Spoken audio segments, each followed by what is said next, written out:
오늘은 요나 콤플렉스라는 제목으로 말씀을 전합니다. 어느 주일날 아침에 40대 중반의 한 남성이 어머니에게 말합니다. 어머니, 오늘 정말 교회 가기 싫습니다. 아니, 갑자기 왜 그래 아들? 대표기도 너무 길죠. 성가대 화음은 엉망이죠. 여하튼 요즘 예배가 너무 지루하고 재미가 없어요. 아들아, 너도 알다시피 예배는 재미로 드리는 게 아니잖아. 정성으로 드리는 거잖아. 한 주간 흩어져 있던 성도들이 주일날 함께 모여서 예배 드리는 거는 하나님의 명령이기도 하고 우리 신앙의 기본이잖아. 그리고 이 얘기는 안 하려고 했는데 네가 오늘 교회 안 가면 주일 설교는 누가 하냐? 교회 가기 싫다고 지금 투정 부리는 장본인이 바로 그 교회 담임 목사였던 것입니다.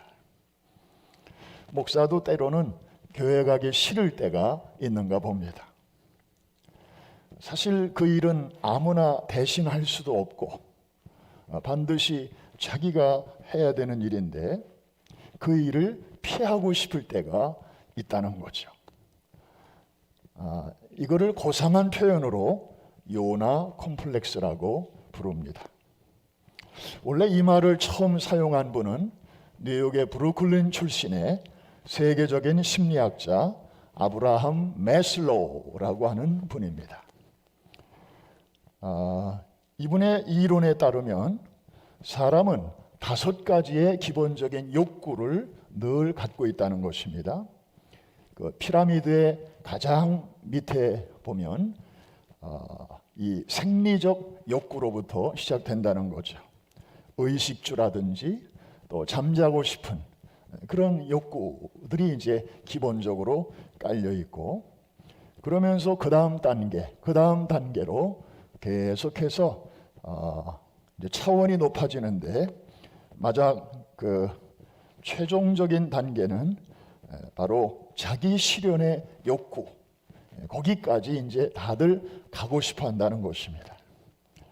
그런데 이분이 참 대단한 게 사람에게는 그런 욕구만이 아니라 막상 다음 단계로 나아갈 수 있는 좋은 찬스가 왔을 때 오히려 거기로부터 도망치고 싶은 그러한 이상한 또 심리가 있다는 것을 이분이 발견한 것입니다.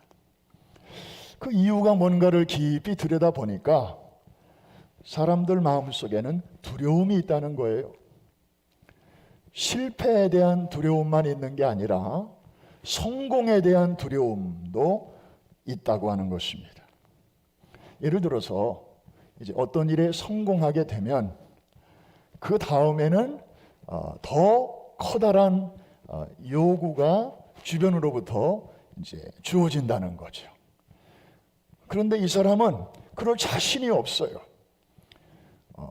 더 큰 그런 목표를 향해서 갈 수 있는 실력도 없고 자신도 없고 그게 아주 스트레스가 되는 거예요.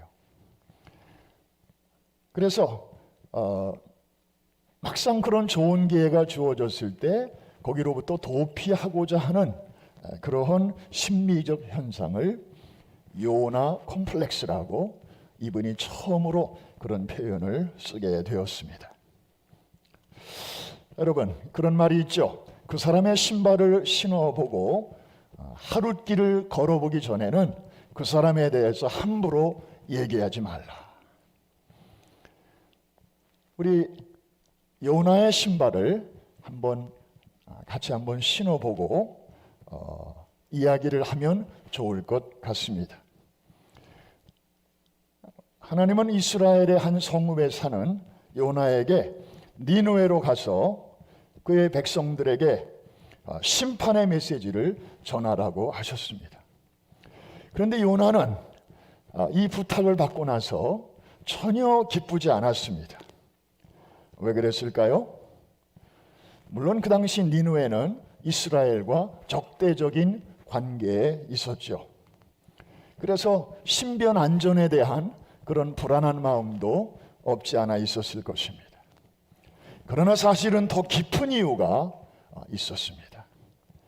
일종의 두려움이 요나 마음 깊은 곳에 있었던 것이죠. 그 두려움은 뭘까요? 그럴 리는 없겠지만 만에 하나 니느웨가 자신이 전하는 심판의 메시지를 듣고 돌이키기라도 하면 어쩌나라고 하는 그런 두려운 마음이 요나에게 있었던 것입니다. 왜냐하면 니느웨가 이번에 망하지 않으면 언젠가는 자신의 조국인 이스라엘을 침공할 것이 분명했기 때문입니다. 그렇게 되면 어떤 결과가 빚어지게 되나요? 자기는 하나님의 명령에 순종을 했지만 그 결과 자신의 후손들로부터는 당신이 그때 니느웨에 가서 그 하나님의 메시지를 전했기 때문에 저들이 회개하고 돌이켜서 결과적으로 이스라엘에게 재앙을 가져온 것이 아니냐. 당신 매국노야. 이러한 비판을 받을 것이 분명했습니다. 그렇다고 또 하나님의 명령에 불순종하자니 하나님의 진노가 두렵기도 하고, 그래서 이리 갈까 저리 갈까 차라리 돌아갈까, 그러다가 결국에는 이제 배를 타고 도망을 치게 된 것입니다. 이것이 바로 그 당시 요나가 갖고 있었던 소위 요나 콤플렉스였습니다. 그런데 여러분, 그거 기억하시나요? 실제로 요나가 활동하던 그 당시로부터 40년이 지났을 때 아수르 제국이 요나의 조국인 북이스라엘을 침공해서 결국에는 멸망을 시켜버립니다. 요나가 우려했던 일이 실제로 역사적으로 일어나게 된 것입니다. 그런 면에서 보면 모르긴 몰라도 요나는 이 머리 회전이 굉장히 빠르고 상황 판단이 보통은 아닌 사람이 틀림이 없습니다. 자, 하여튼 그 후에 우여곡절이 있었죠.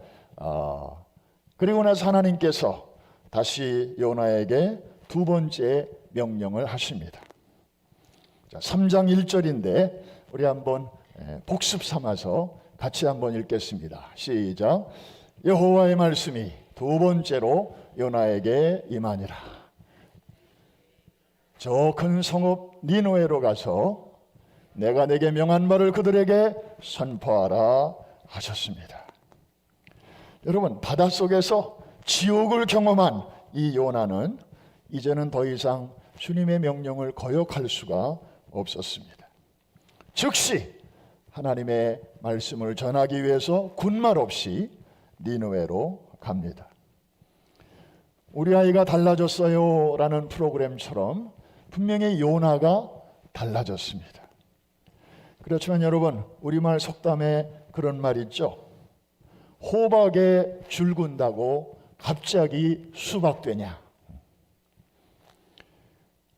요나의 행동은 분명히 달라졌는데 그의 깊은 동기는 크게 달라지지 않았습니다. 몇 가지 증거가 있습니다. 첫 번째, 이 아수르 제국의 수도인 니느웨는 얼마나 성이 큰지 제대로 다 돌아다니려면 3일이 걸리는 그런 도시였습니다. 그런데 요나는 성경에 보니까 며칠 다니면서 복음을 전했어요?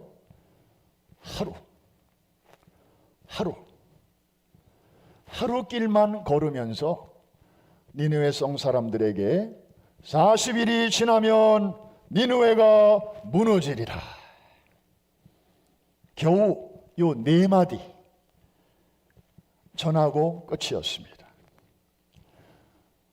퍼센티지로 따르면 100% 순종이 아니라 33%의 순종이었습니다.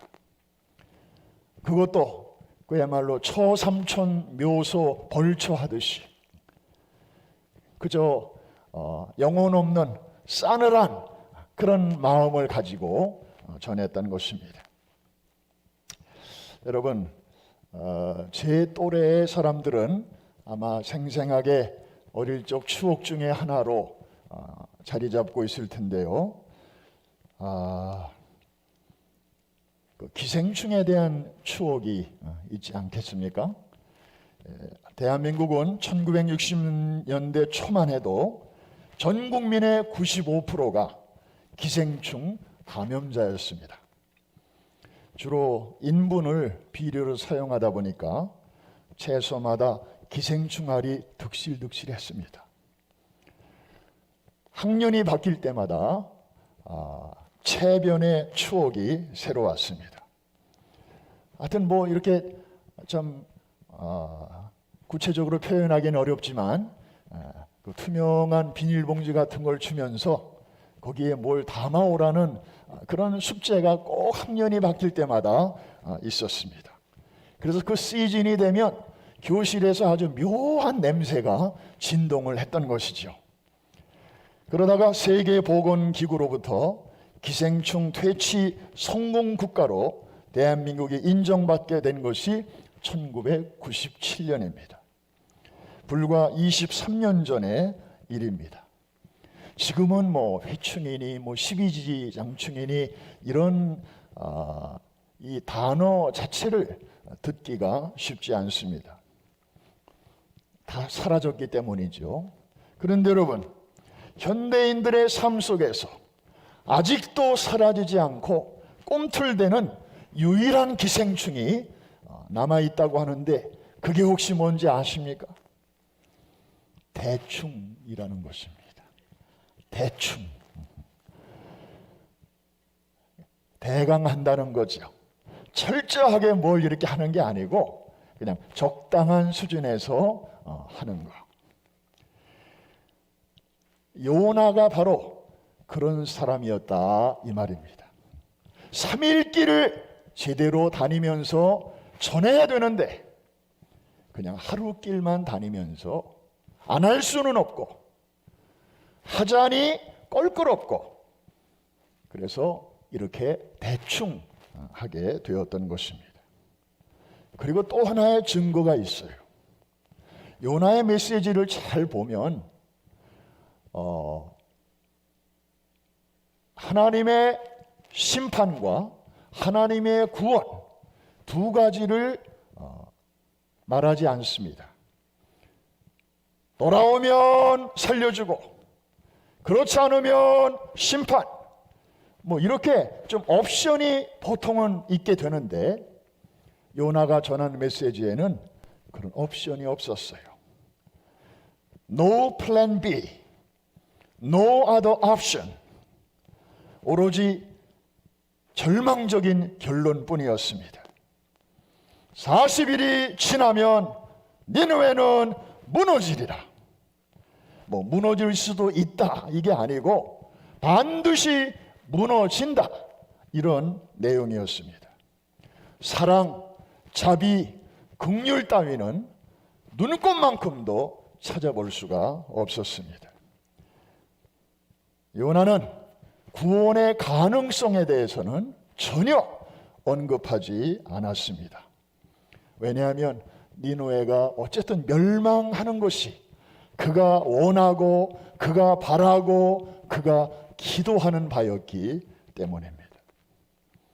여러분, 여기서 문득 떠오르는 사자성어가 하나 있습니다. 내로남불이라고 하는 단어입니다. 참 이게 우리나라에서 만들어진 말이죠. 아마 무슨 사전에는 나오지 않을 것입니다. 왜냐하면 이게 한글과 영어가 이렇게 절묘하게 섞여 있기 때문에 그런 단어인데 어쨌든 오늘날 많이 사용됩니다. 제가 몇 주 전에 희망의 속삭임 메시지를 통해서 이 내용을 한번 다룬 적이 있습니다만은 혹시 그때 그것을 놓치신 분들을 위해서 한 번 더 소개합니다. 딸과 아들을 미국으로 출가시킨 어머니가 모처럼 애들이 어떻게 살고 있는지 좀 궁금해서 미국을 방문합니다. 먼저 딸의 집을 방문한 어머니는 다음 날 아침에 깜짝 놀랐습니다.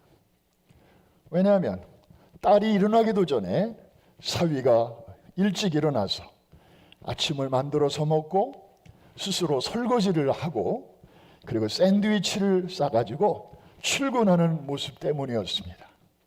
자기 딸을 그렇게 배려해주는 사위가 한없이 고맙고 그렇게 이뻐 보일 수가 없었습니다. 며칠 후에 이제 어머니는 아들이 사는 집을 방문하게 되었습니다. 그런데 다음 날 아침이 되자 이 어머니는 속이 몹시 상했습니다. 왜냐하면 아침이 되었는데도 며느리는 일어날 생각도 안 하고 아들 혼자서 아침 먹고 설거지하고 샌드위치를 싸가지고 출근을 하는 것이었습니다. 이렇게 살아가는 자기 아들이 너무 불쌍해 보였고 아침인데도 이렇게 자빠져 자고 있는 이 며느리의 행동이 얼마나 괘씸한지 참느라고 고생했습니다. 사실 며느리의 행동이나 자기 딸의 행동이 다를 바가 없지 않습니까? 또 자기 사위의 행동이나 자기 아들의 행동이 전혀 다를 바가 없지 않습니까? 그런데도 이쪽을 보면 기분이 좋아지고 저쪽을 보면 기분이 상해지고 그래서 사람마다 이렇게 소위 이중잣대라는 게 있어서 그걸 가지고 자기 합리화를 하게 되는데 이런 걸 가리켜서 내로남불이라고 하지요. 그래서 여러분과 제가 한번 호흡을 한번 맞춰서 한번 해볼까요? 자, 내가 땅을 사면 투자가 되고 다른 사람이 땅을 사면 투기가 되는 거예요. 내가 하면 예술이 되고 남이 그걸 하면 외설이 되고 내가 하면 오락이고 남이 하면 도박이고 내가 한우문을 파면 전문가가 되고 다른 사람이 한우물을 파면 우물한 개구리가 됩니다. 남이 이혼하면 이해심과 참을성이 부족한 것이고 내가 이혼하면 하루빨리 새 삶을 찾기 위한 새 출발이 됩니다. 남이 다른 사람의 말을 잘 들으면 줏대 없는 양반이 되고 내가 남의 말을 잘 들으면 포용력 있는 신사가 됩니다. 남이 빗나간 사랑을 하면 스캔들이 되고 똑같은 일을 내가 하면 로맨스가 됩니다. 이게 바로 내로남불이라는 거죠. 요나의 마음이 지금 그렇다는 것입니다. 그런데 여러분, 하나님은 이중잣대를 사용하셨나요? 요나를 다루시는 방식과 니느웨를 다루시는 방식에 차이가 있나요? 아닙니다. 똑같은 잣대를 가지고 하나님은 지금 다루고 계셨습니다. 사실 요나가 뒤늦게나마 자신의 잘못을 깨닫고 돌이켰을 때 하나님은 그런 요나를 받아주셨죠. 그리고 그에게 세컨 찬스를 주셨습니다. 마찬가지로 니느웨 성이 일반 백성들로부터 지도자에 이르기까지 자신들의 죄악을 깨닫고 돌이켰을 때에 하나님께서는 비록 그들의 죄악이 하늘을 찔렀지만 하나님은 그 심판의 계획을 돌이키셨습니다.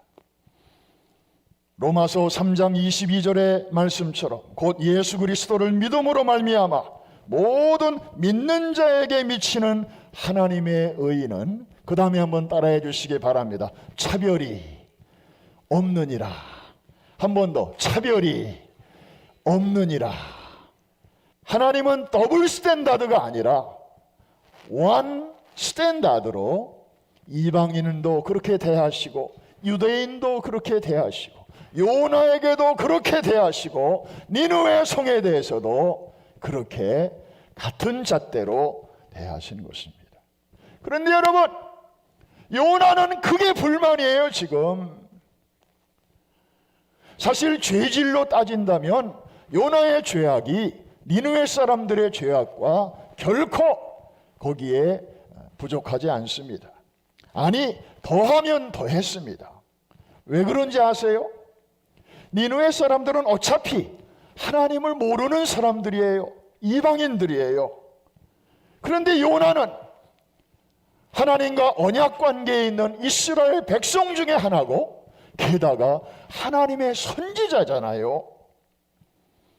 로마서에도 보면 하나님을 모르는 이방인들의 죄가 있고, 그 다음에 하나님도 알고 하나님의 율법도 아는 유대인들의 죄악이 있다 말씀하시면서, 사실은 이방인들의 죄보다도 유대인들의 죄악이 더 심각하다 하는 말씀을 우리에게 하고 있습니다.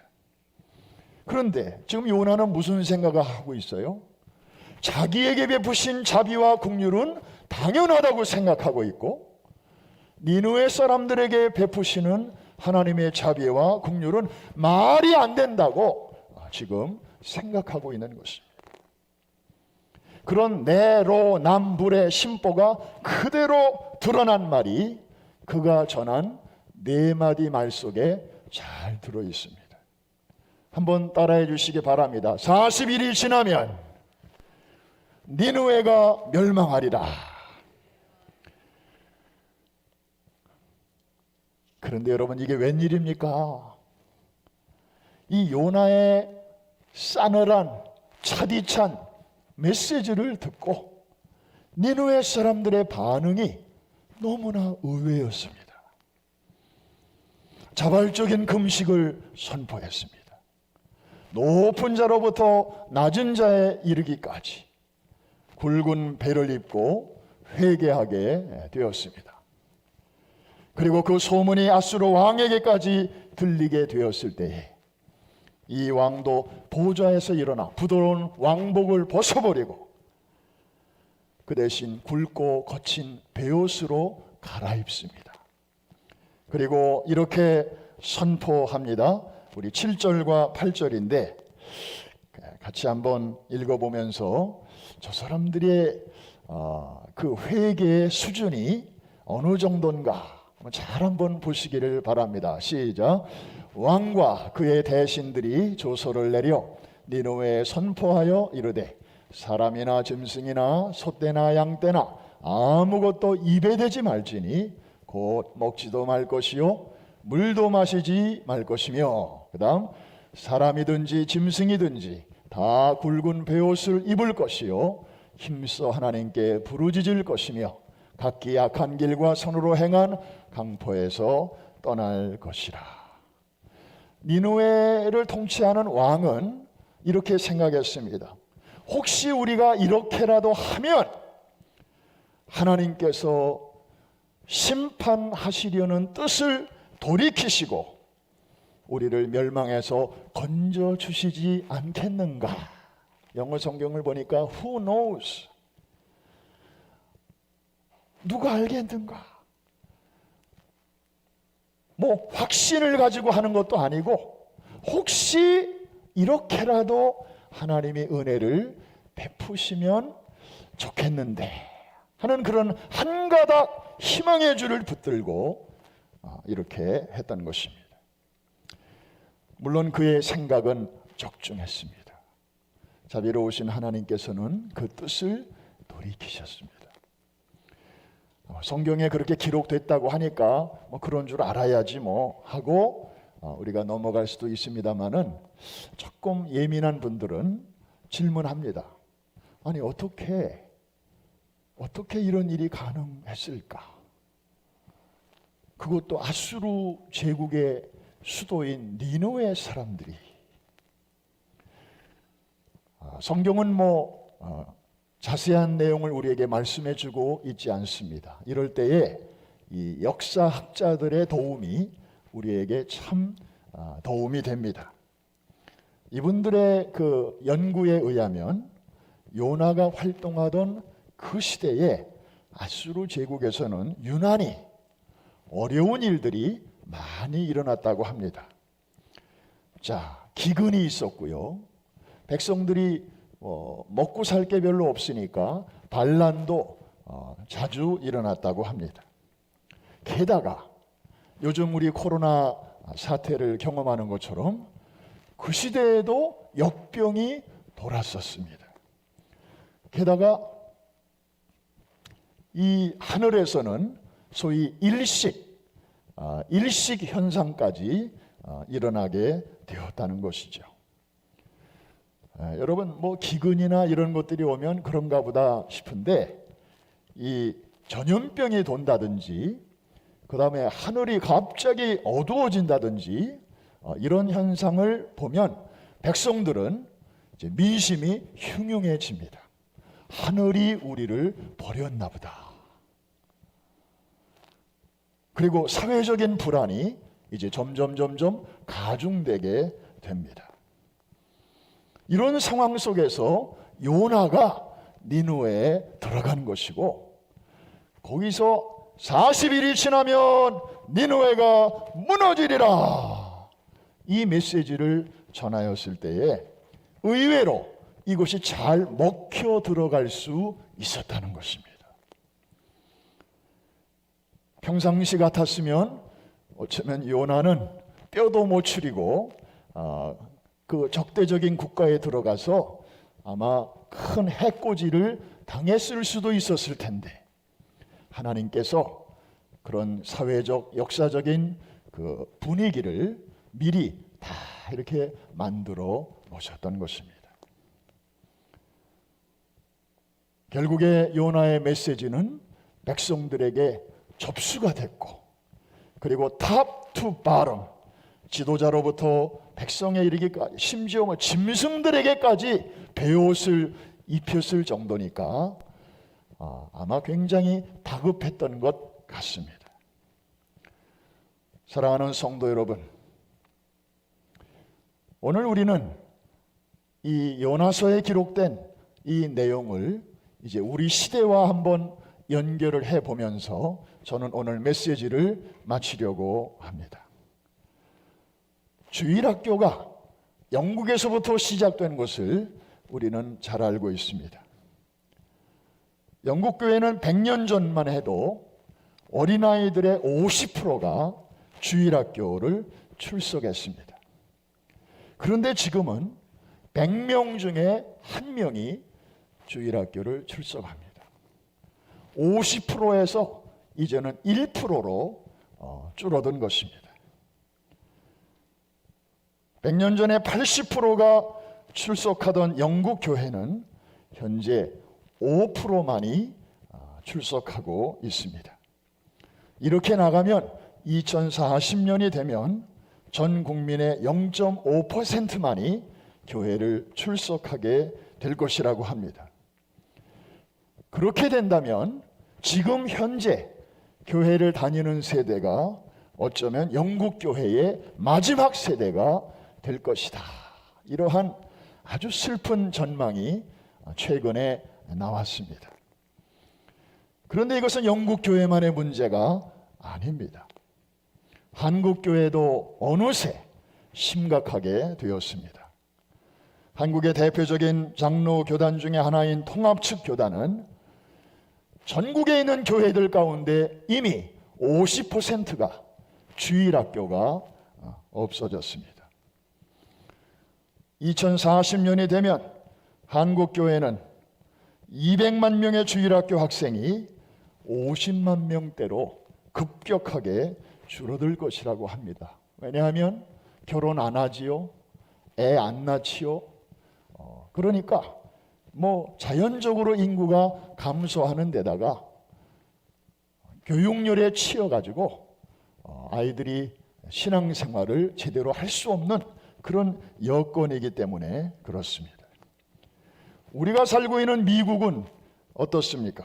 최근 통계에 따르면 지난 20년간 주일학교 출석률은 25% 감소했다고 합니다. 교회에 출석하는 학생들 중에 80%는 대학교 2학년이 되면 교회를 떠난다고 합니다. 다시 말해서 20살이 되면 10명 중에 8명은 교회를 떠난다는 것입니다. 한때 기독교 국가였던 이 미국이 영국이나 유럽과 마찬가지로 어느새 미전도 종족 국가가 되어가고 있는 것입니다. 여러분, 이런 상황 속에서 우리는 2020년 12월의 첫째 주일을 오늘 맞이했습니다. 우리는 가만히 앉아 있을 수만은 없습니다. 우리는 코로나의 피해자로 남으면 안 됩니다. 오히려 코로나 사태 속에서도 하나님이 여전히 일하고 계시기 때문에 하나님과 함께 동역하는 코로나의 수혜자로 우리가 남아 있어야 될 줄로 믿습니다. 그래서 금년에도 우리는 노란 손수건 전도 캠페인을 3년차로 금년에 이제 오늘부터 시작하는 것입니다. 참 이 전도는 그래요. 행복한 명령, 축복의 기회이죠. 그런데 솔직히 좀 이렇게 썩 즐겁지는 않아요. 부담이 되고 좀 왠지 모르게 내가 잘할 수 있을까 그런 생각이 들고, 일종의 이것도 요나 콤플렉스입니다. 요나 콤플렉스예요. 이게 중요한 일인 거 알아요. 순종해야 되는 거 알아요. 그런데 막상 하려고 하면 자꾸 피하고 싶어져요. 좋은 성장의 기회고, 그리고 정말 한 영혼을 살리는, 우리는 그냥 전도하는 것뿐이지만 그 사람에게는 천국과 지옥이 왔다 갔다 하는 이런 중요한 문제인데도 불구하고 우리는 꼭 내가 해야 되나, 이런 이율배반적인 마음이 우리 안에 있어요. 이게 요나 콤플렉스예요. 그런데 여러분, 가만히 생각해 보면 큰일은 하나님이 이미 다 해놓으셨더라고요. 뭘 하나님이 다 준비해 놓으셨는가 했더니 온라인을 다 깔아 놓으신 거예요. 소위 온라인 하이웨이를 아까 우리 여기 홍보 영상에서 봤잖아요. 이 지구촌 곳곳으로까지, 심지어 아프리카 아마존 오지에까지 사람들이 다 이 온라인으로 연결이 되어 있는 거예요. 그래서 정말 우리가 마음만 먹으면 지구 저 반대편에 있는 사람에게까지 얼마든지 복음을 나눌 수 있는 그런 인프라스트럭처가 깔려 있는 거예요. 이해가 되시면 아멘. 이건 정말 몇 년 전까지만 해도 상상할 수 없는 일이에요. 마치 바울 시대에 하나님께서는 로마 제국을 통해서 길을 쫙 세계 각처로 깔아 놓으셨잖아요. 물론 그거는 군사적인 목적이었고 경제적인 목적이었어요. 그런데 하나님께서는 그것을 역이용하셔서 바울과 또 그 시대의 여러 사도들과 또 성도들이 세계 각처로 흩어져서 복음을 전하는 그런 복음의 통로로 하나님이 사용하시지 않았습니까?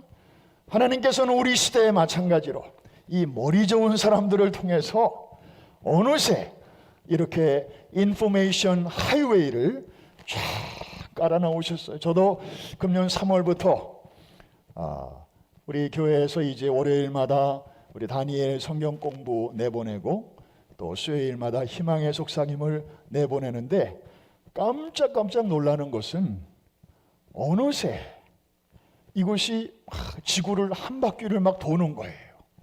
그래가지고 그게 보낸 사람에게까지 며칠 만에 또 다시 되돌아와요.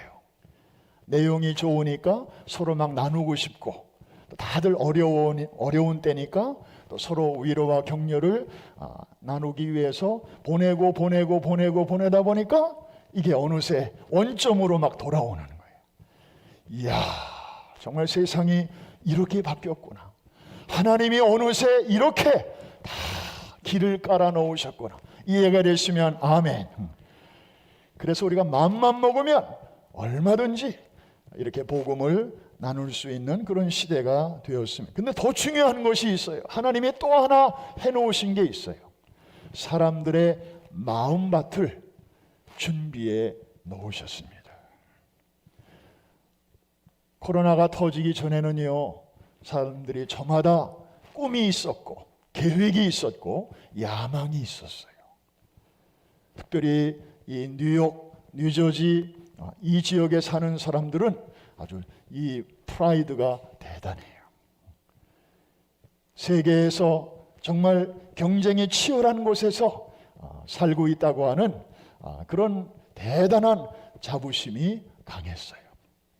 그런데 코로나가 터지고 그리고 이게 장기화가 되면서 오늘은 불안하고 내일은 불확실하고 뭔가 세상에 믿고 있었던 그런 끈과 줄들이 이게 영원하지 않구나 하는 것을 사람들이 다 깨닫게 되면서 마음들이 그렇게 곤고해할 수가 없어요.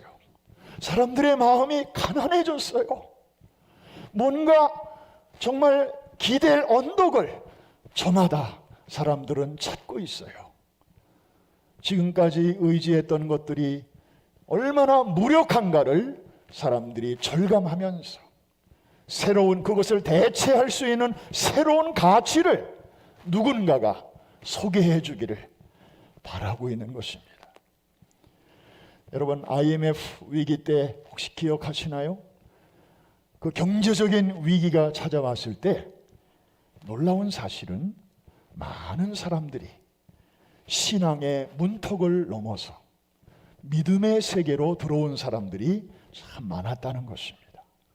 한국에서 미국으로 이렇게 가족과 함께 IMF가 아니었으면 올 생각도 안 했을 텐데 이렇게 오셔서 아주 신앙생활 잘 하시면서 오히려 그 믿음의 저력으로 또 더 잘된 분들이 참 많이 있습니다. 여러분, 땅의 위기는 하늘의 기회가 되는 것입니다.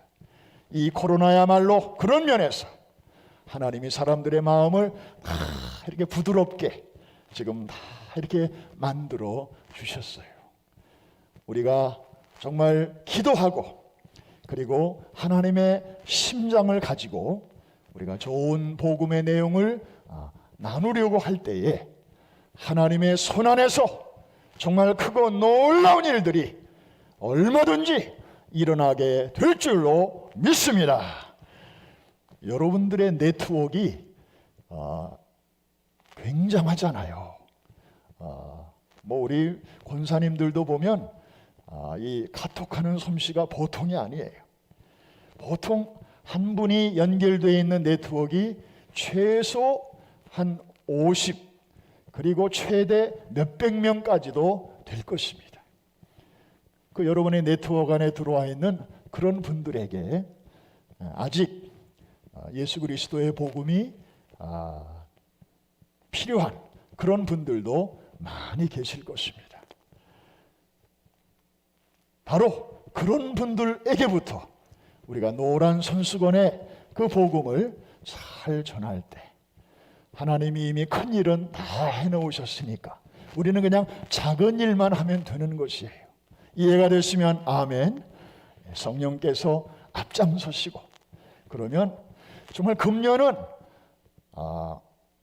자칫 잘못하면 2020년은 우리 인생의 아주 최악의 한 해로 기억될 사람들이 참 많을 거예요. 정말 끔찍하고 다시는 기억조차 하기 싫고 그런 아주 색깔로 말하면 검정이나 회색이나 하여튼 아주 우리를 힘들게 했던 한 해로 끝날 뻔했지만, 그러나 여러분, 그거 아니에요. 절대 아니에요.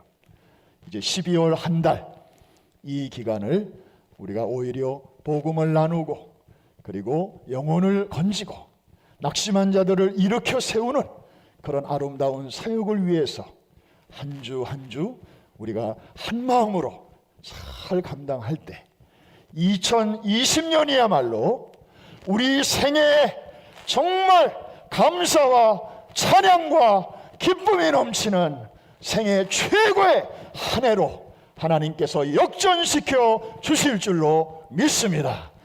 이번 한 달이 굉장히 중요합니다. 그래서 그냥 소극적으로 가만히 앉아서 이 상황에 그냥 지나가기만을 바라는 그런 온도계 인생 살지 마시고, 온도 조절계처럼 오히려 냉랭한 곳은 우리가 좀 훈훈하게 만들고, 또 너무 더운 곳은 시원하게 만들면서 하나님의 소원을 이루어 드리는 그러한 뜻있는 한 달, 그리고 2020년으로 잘 갖고 가게 되시기를 주의 이름으로 축원합니다. 하나님의 꿈이 나의 비전이 되고, 예수님의 성품이 나의 인격이 되고, 성령님의 권능이 나의 능력이 되기를 원하고 바라고 기도합니다.